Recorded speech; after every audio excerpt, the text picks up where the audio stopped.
Assalamu alaikum. Bugün 8 aprel 2025 yıl. Pomidordu kantip çipke baylap asуу teması boyunca her bir kazıktın ortalığı 3 metreden ketken. İki pomidordu ortasına kazık kagılıp, kazıktan üstünden apalovka zımın tartılgan.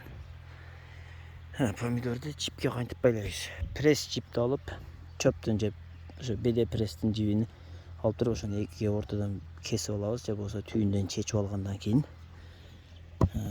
мына ушундай абалда бош калыш керек, помидорду кысып калбаш керек.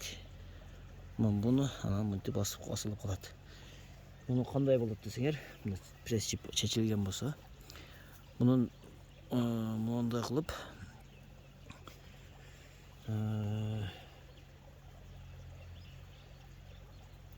допустим ушу жиптин бир башын монтиптир биринчи мындай эме жасап алабыз, того түйін жасап алабыз. Мына жаткандачы түйүнү бул жагын ошо 4-5 сантиметрдей калат, бул жакта мындай түйүн калат. Бул түйүн канча кысылган сайын мына жипти алып, мына тогону ичине салыш керек болот. Ошондо мына ортодо помидор калат дагы, жип өйдөгө тартылат, мына жагы узун жагы тартылган сайын мына того мына жалгыз жипти кысып калат. Допустим, мынаны аласыңар, түгүдөн 2 жалбырак помидор, түгүдөн 2 же 1 жалбырак өйдөракка жипти мынтип салып, ушул тешиктен өткөрөсүңөр дагы мынтип. Анан мына өйдөгө кеткен жипти ичине тартып койсоңор мынтип кысып калат. Мына кыскандан кийин помидорго бир жолу ууруп алып кете бересиңер. Бул того мынтип чоң болуп калат. Кийин помидор түгө семиргенде жип кысып калбайт помидор жибине. Андан кийин дагы бир функциясы бар. Бул мына кысып турат да.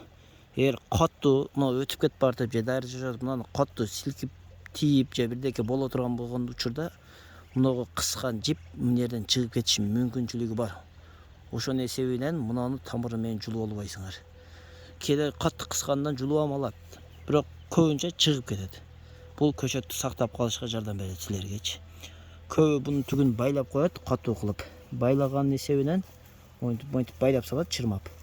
А бул жерде кысып калат дагы, бул жер кыйылып азык өтүшү кыйындашат. Же болбосо мына жер баары кысылып жара болуп же эме болуп калат. Же кийин жипке мына жипке сыпашына жипке бирдеке мына тийип кеткенде көчөттү жулуп же сындырып берет. Же болбосо күрмек байласа да болот, бирок бунун түгүндө күрмек байлаш буну өтө узак убакыт көп нерсени күрмек байлашчы. Мынтип ар бирин күрмек байлап чыкса болот. Бул узак убакыт алып калат. Мынагы оңой вариант. Кимгедир пайдалуу болсо лайк басып колдоп кетесиздер.